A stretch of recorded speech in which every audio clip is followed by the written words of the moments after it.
Just a warning, this episode deals with issues of abuse. Hi, I'm Mia Friedman and welcome to No Filter. Jelena Dokic has lived a very extraordinary life in just 34 years. From the outside world, she seemed to have the perfect story. She was a refugee twice, turned world number 4 on the tennis circuit. By 16, she had defeated world number 1 Martina Hingis at Wimbledon. But away from the tennis court, Jelena was living the stuff of nightmares. Her father and coach Damir had started abusing her when she was just 6 years old, the day she picked up a racket, in fact. He'd beat her, take her money, lock her out of her hotel rooms and taunt her. At one stage, he even made her change nationalities from Australian to Yugoslavian. Until one day, when she was 19, she decided to leave home, and she's never looked back. Jelena has written about her life in a new memoir called Unbreakable, a title which, after you listen to this, seems very fitting. Here's Jelena Dokic. Tell me about the highest point in your tennis career. Well, I still think of some of my results, even though a lot of them have got a bad memory behind them. I would still call them highlights. So from Wimbledon semi-finals to being 4th at the Sydney Olympics and just being in the Olympics. But, yes, they all have kind of, something happened, behind the scenes. So I wasn't able to enjoy those things fully. But, I still count them as my highlights. My tennis, my tennis results are my tennis results. No one can kind of take that away from me. But probably the biggest one would have to be the 2009 Australian Open, that big run that I had. That was just amazing. I count all of my great results in Australia as my highlights because nothing compares to, the support of the public and just what a feeling it is to play, Grand Slam or an event, in your home country and have that support. Yeah. 2009 was a very full-on year. What was going on behind the scenes at that time? Well, 2009 was actually probably one of the better years after I kind of came out of depression. And I talk about dealing with really bad depression for almost 10 years and almost committing suicide. So I was kind of getting out of that period. But 2009, result-wise and just kind of coming back to my old self as a person was, from that perspective, probably the first year that I was able to probably function properly in a long time. Yeah. It was a big year because that was the year that you revealed that your father had been abusing you physically, emotionally and mentally. Well, what led to that decision to reveal that at that time? It was just a little reveal. So I didn't really go into too much detail. I always knew I would write a book and write something like this. So for me, it was always about kind of, not really going into too much information because it's hard to explain that in one interview. So it was kind of almost, a lead up into, writing a book down the road, or whether that was in 5 years' time or 10 years' time. And I also kind of just didn't want to be quiet anymore. There was so much that went on for years and years, and it was really hard because I don't think the media got me. Some, even fans, even though I've had a lot of support, but kind of didn't know, the background and everything that was going on, behind closed doors and behind the scenes. So I kind of was having trouble almost staying quiet about all of it. Yeah. You were in your late 20s by then. What did you tell the journalists in that interview? It was Jessica, actually. She did the interview, so she helped me write my book, and that's how we actually met. So I talked a little bit about abuse, but it was, again, it was very, very little. And yeah, I just talked about abuse happening, and that it was with my father, obviously, and about that relationship and about everything that kind of went on. Were you estranged from him by that stage? Yeah, look, over the years, I've had, obviously, years where I didn't talk to him, but then I also had a couple times where I tried to reconcile with him over the years, and I tried that after as well. So I kind of always felt like I want to give it my best and give it a really good go at trying to, understand him, but also give him a chance maybe to be a little bit different. And I went back and forth a couple times, and I went after 2009 as well once, but it just didn't work out. But how did he react to that interview that you'd given? Well, we remember that he wasn't quite happy, and then, he threatened the That's an Australian understatement. ambassador. And ended up in jail. So, So he threatened to blow up the car of the Australian ambassador to Serbia. Yeah. Yeah, and ended up in jail for making that threat. Yeah. Mm-hmm. You were still on the competitive circuit at that stage. Yes. And you were having a good year. Mm-hmm. He was no longer your coach. No. And hadn't been for quite some time. No. I left home when I was 19, so So who was the first person that you told that he was abusing you? Oh, it depends. I've had a few people, obviously, that were very close in my life. That you didn't have to tell because they knew they saw it? Yeah, pretty much. So it was more, I would say, well, probably the first person outside of maybe my family or my mother and, my brother saw it. But probably there was one or two people that I told once I left home. But those were the people that were kind of very close to me that I worked with, or, my partner who I've been with since, so for the last 15 years. So one or two of those people that were very, very close to me, I told, yeah. It's funny when I think back about my memories of you as a tennis player, and I remember a very sullen, quiet girl who was very determined, and also had that look that teenage girls perpetually do of sort of mortification about the behaviour of their parents, which in your case was very valid because your father was turning up drunk to games, he was ranting and raving on the sidelines, he was often asked to leave matches where you were competing. Of course, looking back with what we know now, it was plainly obvious that you were being abused. I mean, if he was behaving that way in public, why did no one ask what was happening to you in private? Did people know, and did they turn a blind eye? Well, the thing I've been talking about for the last couple of weeks, first of all, has been, I think, the media. Because for me, at the time, but also years and years later, even to this day, I don't understand why the media was making fun of him. And he was a headline and a joke and a punchline. So I never really understood that, because they all did interviews with him, actually, very often. They interacted with him. They saw his outbursts at tournaments and at Grand Slams. And I didn't understand why it was funny. And they saw him drunk. They saw him being aggressive. They saw him, being actually quite scary. So I ask myself why they were just making fun of it, and didn't ask themselves, well, there's a 14-year-old girl, 15-year-old girl going home with this person. And this guy actually wasn't, he wasn't funny when you look at it. And if you look at even today, the footage of him or all the press clippings, and it really, I don't understand why, with that picture of him being that way, why it was a joke. So I think that's the first thing. And I think a lot of the media has been apologizing to me, and that's quite nice. I appreciate that. But it's something that they can actually learn from, I think, because they just kind of didn't take it serious enough.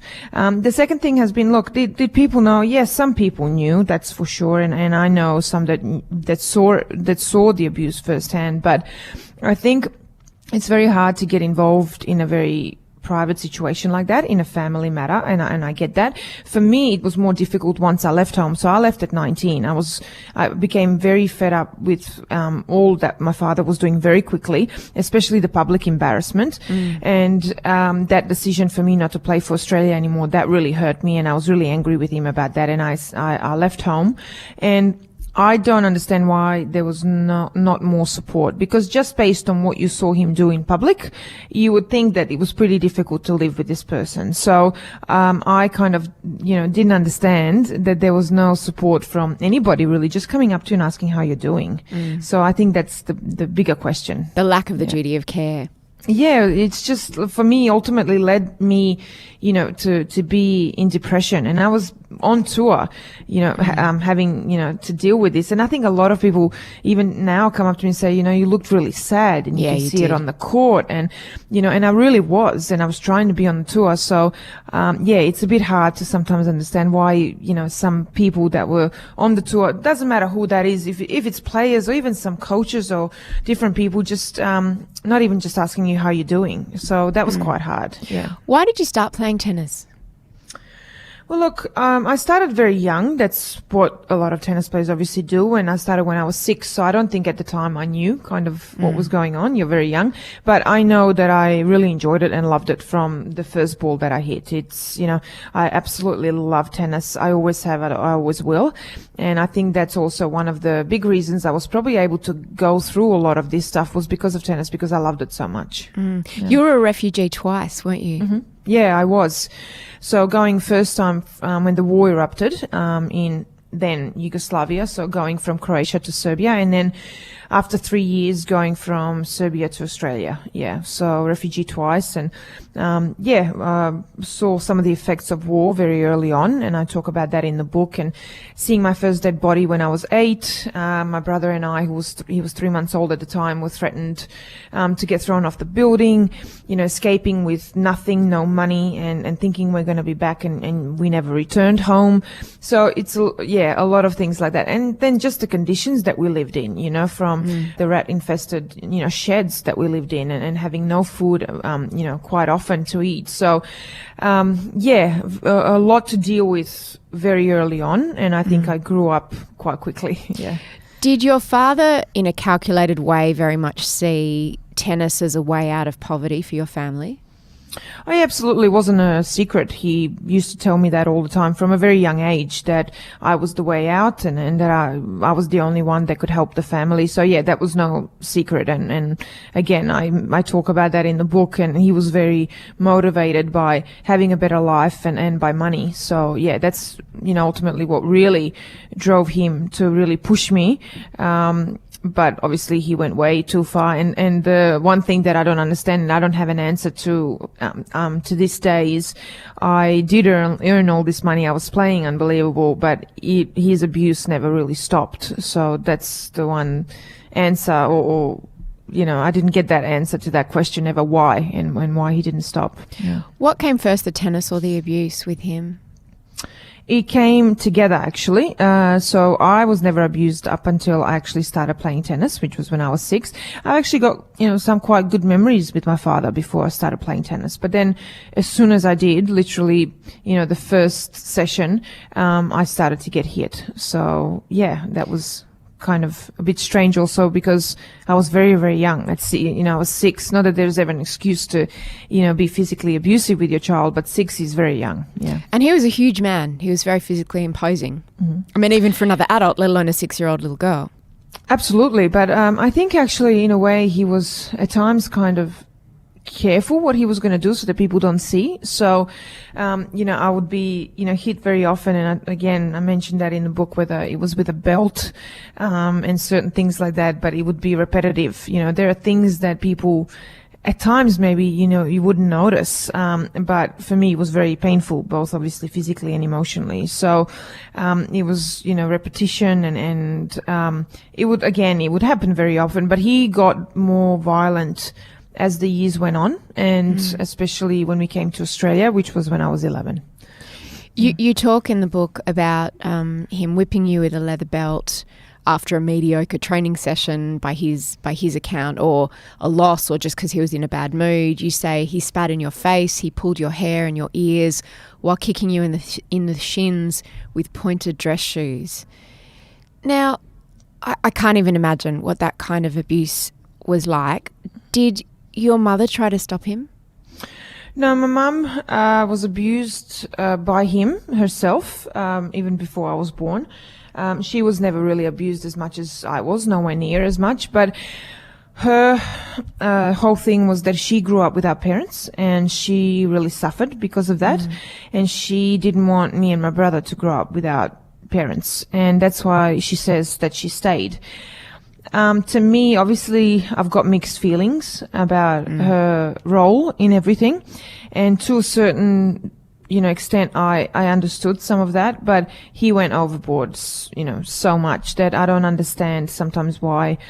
Obviously, she didn't interfere, and she very often thought what he was doing was right. I was actually quite She upset. thought it was right. Yeah, I was actually quite upset, because she would, no matter what he would do, she would think that that's okay, that he knows best.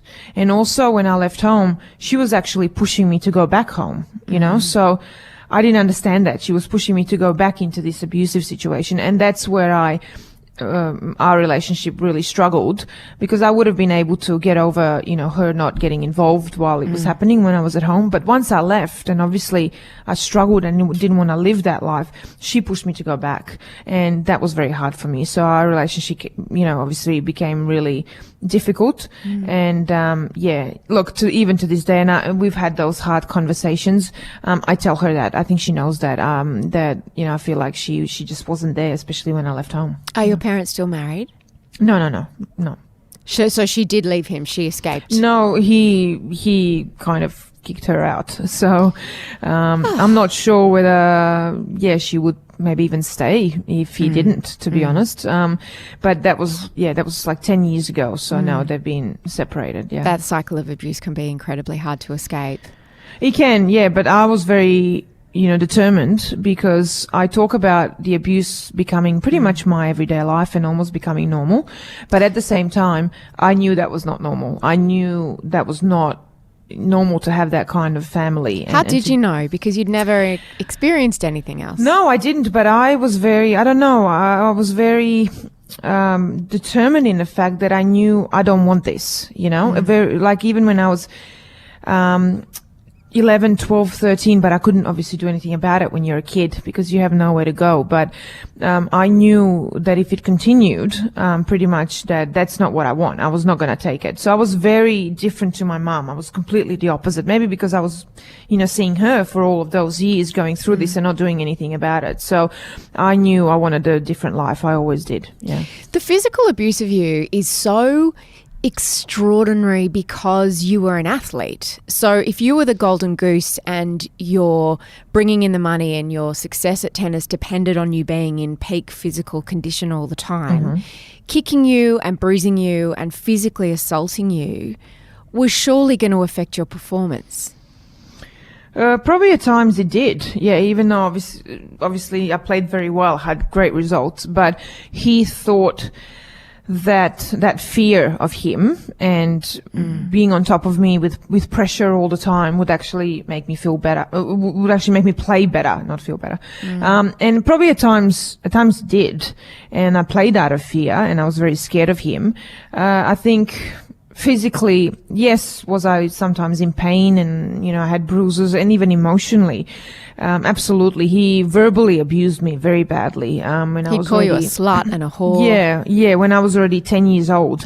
And it was so hard to hear that. And sometimes that would really hurt me more than the physical abuse. So, but look, whatever it was, at the end of the day, I had to go out there and I had to, compete and give 100%, which I did anyway. But, I just, on so many levels, I just had to deal with him every day with all of these things. Yeah. In 2000, you write in the book about two different losses you had. One was at Wimbledon when you lost to Lindsay Davenport, and he became so angry that he wouldn't let you come back to the hotel that you were paying for. Yes, that was Wimbledon 2000. I got to the semi-finals. I lost to Lindsay Davenport, who was the world number one, and she ended up winning that Wimbledon. And yes, I was 17 and had a great tournament. And he thought, it was the worst thing in the world, and I was a disgrace and an embarrassment. And he didn't allow me to come back to the hotel and sleep and come back home. So I had no money. Nothing, no credit cards. I stayed at Wimbledon in the players' lounge and tried to sleep on a couch in a corner and, wait till the next day. You were number 4 in the world. Did no one say, hey, you okay? Why are you here? Well, that afternoon, look, it's normal to kind of be in a players' lounge. Obviously, there's a lot of people around, but then, night hit and it was 11 o'clock at night and obviously everyone left and the cleaner found me.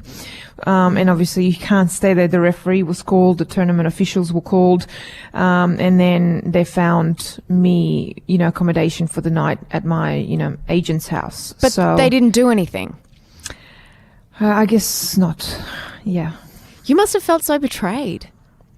Well, look, for me at the time, again, I was very young, so I almost didn't, I don't think as a 17-year-old, you don't know who's supposed to do what or, kind of even what's going on. For me, my biggest, thing was, how do I calm him down all the time, and at the time, actually, he was getting more drunk. He was drinking quite a lot, and also publicly he had all these outbursts. So for me, this public embarrassment, it was all about kind of dealing with that and almost hiding all of that. Yeah. You say that of all the things, one that was the most difficult for you was that when he made you change nationalities in 2001 from Australian to Yugoslavian. How did that come about? I talk about in the book almost my feeling is that he always was always going to do that. That was a plan for him to go back, and that included me and leaving Australia. That was very difficult for me because he made that decision, but I was in the middle of the storm fighting, obviously everyone else, from the fans and everybody else. It was a shock to everyone, including me. I say that if I could take one thing back in this whole situation, it would not be the physical abuse or emotional or nothing. It would be that decision to leave Australia. I was very angry with him. He hurt me. It was difficult for me. I did not feel like that at all. I was completely the opposite, actually. I loved Australia. I loved competing and playing for Australia. And I was actually very aware of Australia actually giving us a better life. When we, escaped twice and had nowhere to go. And I don't think people understand the effects of war. And I knew that, and I knew that we found a home here. Yes, was it difficult for us at times? Did I face racism and discrimination, bullying? Absolutely. But at the same time, Australia gave us a better life. The Tennis Australia and the Federation gave, and funded my career for me to actually become the player that I was. And I was very aware of that and very grateful for that. So it was bad. It was really hurtful because 24 hours later I had to walk on the court, Rod Laver Arena, and play the first round of the Australian Open. And I was 17 years old. It was so difficult, and I was obviously jeered on the court, and the reception wasn't great, even though I thought it was actually quite all right considering the circumstances. But he turned everyone against me. And he actually didn't even turn people against him. He turned everyone against me. I was facing all of this criticism because I was the player, and it looked like I made this decision. So it was a lot to deal with. And I think ultimately that's the decision that led to me leaving home a little over 12 months later. I was just fed up with everything. And that really kind of, I think, was the trigger for me planning to leave. Yeah. You kept playing tennis for quite a while after that. What's the circuit like? I mean, take the abusive ogre monster of a father out of it, and you're on the circuit alone or independently without his presence. What was it like then? To be honest with you, I think the tour is brutal. It's a very individual sport, and there's a lot of money involved, and especially, in the last 10 years and 5 years, it's really increased, and it's all about the money. And I think ultimately that's why parents push all the kids into sport, into especially tennis. It's one of the highest paid women's sports in the world. And I think it's a recipe for disaster from that perspective, especially for the girls. So the tour's tough. It's very tough. It's very competitive, and brutal. I think there are a couple of friendships on the tour, and I think it's sometimes, possible to have that. I've actually tried and got disappointed because somewhere there's always us playing against each other, or something always comes in the way. And I'm fine hanging out with that player an hour later and going for dinner, but 99% of the girls aren't. So it's hard to be friends, and no matter how much people maybe say or talk about all these friendships, it doesn't happen. It's very hard to have that on the women's tour. It seems like the Williams sisters have been incredibly fortunate in having each other and being able to have that friendship and that companionship while also navigating being competitors. But no one else really does seem to have that, according to what you say. Yeah, look, like I said, I will say there are some friendships. So I'm not saying 100% of the girls don't hang out with each other and don't talk. But it's very hard because the competition is fierce. It is. And look, sometimes at the end of the day, you got to play that girl, and it's hard to come off the court and kind of go from that competitive side straight into, we're now friends. So I think it's probably difficult for the guys even, but they're able to do that, and after the match go and have a beer. And a lot of them have talked about actually doing that, whereas for women, not so much. So, you know, we know of certainly Eugenie Bouchard, for example, the Canadian player, has been very vocal about not having friends on the tour, not being able to have friendships, and that that's not possible, and that kind of those friendships wouldn't be real, would be fake, because we're going out and competing against each other. And you know, she's been very open about that. So, and I think it definitely is a little bit like that. I've got a couple of girls that I was, you know, always talking to and played doubles, played against them. I've had one or two girls where we've played against each other, and after the match we went out for dinner, and that was fine. But it's very rare to find that. Yeah. How, after sort of not just being micromanaged but being in an abusive relationship with your father for all those years, suddenly he was out of your life, you'd left home, you were on the tour by yourself. What did you have to learn to do on your own? Well, everything pretty much, because as much as he was kind of difficult to deal with, he also at the same time really knew kind of what he was doing, not just from a tennis perspective, but from the whole organization perspective. Everything was kind of organized and really, you know, managed well. So it was actually quite difficult from that perspective once I left home. And, I had to learn everything from even off-court stuff, you know, for, you know, caring for yourself and, you know, even paying bills and stuff, because he was doing all of that, really. So I had to learn everything. Yeah. And, it was quite a learning experience. Did you also have to learn how to manage your own money? Yeah, I did, but the problem was that I actually gave him all the money when I left home, and I talk about that in the book. I left him millions, and then I also continued to send money home when I left. Because I thought it would make things a lot easier and make him kind of, I guess, calmer, because I knew everything was about money with him.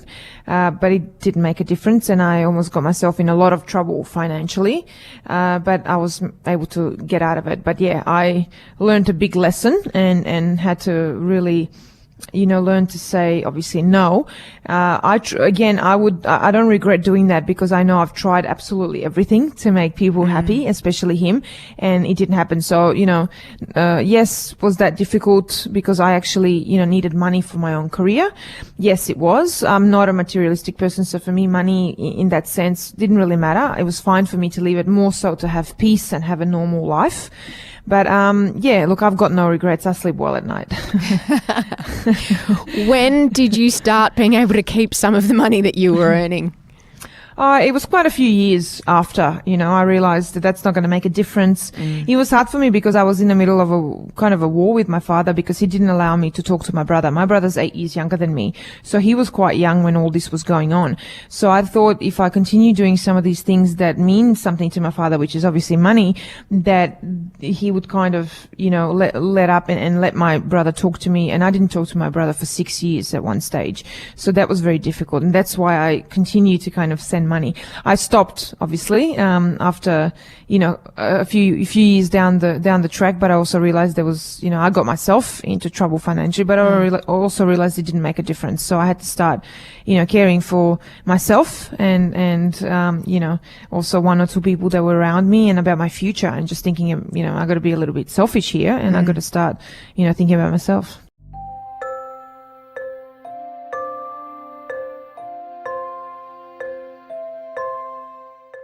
The life of a professional athlete, particularly one that's been playing or competing from such a young age, I'm thinking about Olympians, and we've seen so many of them struggle when they've got to retirement age and they've left their sport. What was the hardest part about being in the world when you weren't part of the tennis machine anymore? Well, look, I almost discovered what that's like because I had to deal with depression. So I was on the tour with it for a while, but then for a year or two I wasn't. So I kind of discovered what it was going to be like to not play tennis. Also, quite a few people were kind of giving me advice and almost kind of gave me a bit of a warning about retiring as well. And that's really different to being on the tour, because this is all we know for about almost 30 years by the time we retire. So it's very difficult because you don't know anything else. And even if you're good at something else, you don't know it. So it's quite a different lifestyle because everything is so hectic with tennis. We train a lot. We travel every week for 10 months of the year. There's a lot of people around us. Everything is managed. The fans as well. You play on these, great tournaments and courts. So all this adrenaline and this lifestyle's gone. And, almost pretty much your phone stops ringing, no one's pretty much there. And that's a normal thing. So I think that's why a lot of athletes struggle once they retire. I struggled for maybe about a year, just kind of figuring out what I want to do and what I'm good at. I was kind of thinking about it already at the end of my career, but it was now about, investing some, time, energy, just going out there and just also meeting other people. And you're not, even if you want to do certain things in tennis, this is a different group of people now, a different community that you got to get into. So for me, it was about making those contacts. It was about also for me, I've been always interested in about, learning to also talk, and I'm still obviously in that process, but I had certain things that I was interested in. So still staying in the sport, commentary, writing, motivational speaking. So I straight away kind of got into all of those things and learning about them and even seeing if I'm good at it. So I spent a bit of time just kind of floating around and almost, testing myself. So it's a very different life to being on the tour. We are almost in this bubble that's just not real when you're a sports person. You really are. And getting back to reality, into normal life, is very difficult. Yeah. What does life look like today? This book actually has kind of almost put my life on hold for the last 13 months.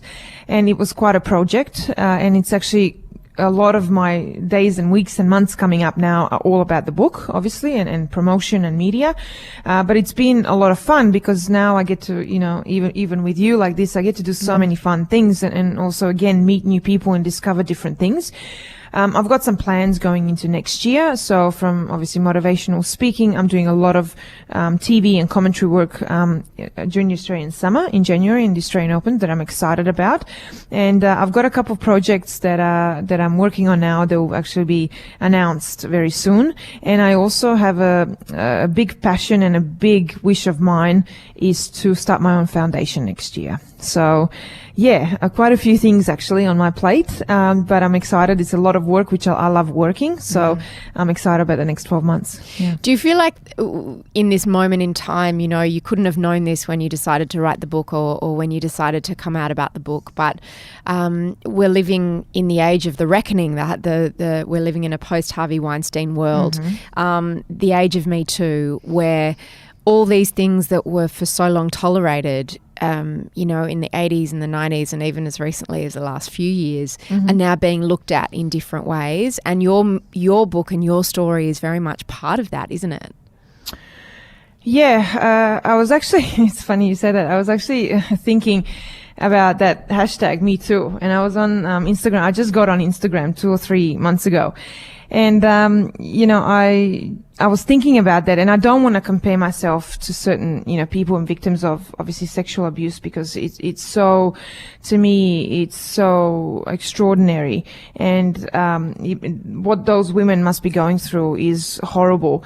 But, what you went through is pretty shocking. Yeah. But for me, I'm thinking now going forward, I really didn't think that this book was going to get this attention and make an impact. And I said that at the end of the book, and I say, if this book can help one person, it's mission accomplished. And I think it's already done that. But for me, it's about still I'm seeing kind of people at times maybe not want to talk about this. It's about, I think for me, what I'm discovering, it's about speaking up as well. And I want other whatever, women, kids, whoever, if they're going through certain things like that, to have the courage to come out, to have the courage to speak up and fight for themselves. And so many people have come up to me since the book, on my book, to are crying and saying they're going through the same thing, and it's given them courage to say no. So, it's been really inspiring even for me to be able to do that. And I'm shocked that I'm able to do that by this book. So I want to take that further. But, I want more people to say no and to fight for themselves and not be scared. I think that's what it's about. And this, what has happened obviously with the Harvey Weinstein case and everything, it's pretty extraordinary. I mean, for so many years and so many women. And, I've talked about it with a few people just for the amount of years that it was going on, and I went through it, abuse for over 20 years. But for me, again, I always knew, okay, I'm going to write about this. I'm going to talk about this. We need to, if we can see what needs to be changed, not just in tennis, sport, society. And I still think there's a lot of things that need to be done and that need to be changed. Yeah. Has anyone from Tennis Australia or the tennis world come to you since the book was released and apologised for not doing more? Well, the media has been unbelievable because every single person, whether it's, TV, radio, newspapers, magazines, just coming up saying, I'm sorry, it's okay, it's no problem. Yeah. But I feel guilty. I mean, I was just a kid. I didn't even like watching tennis that much, but I feel like, God, why didn't anyone do anything? We were all complicit. Yeah, but in the media are kind of saying, we're sorry we wrote about him and we're sorry we made fun of the situation. So, I say at the end of the book again, I don't want people to feel sorry for me. I've gotten through this. I'm a survivor and I know I can get through anything today. And I appreciate them coming. I really do, because I hope, why the reason for that is that I hope that if something like this happens again, and I hope it doesn't, that they don't make the same mistake, that they, look at it differently.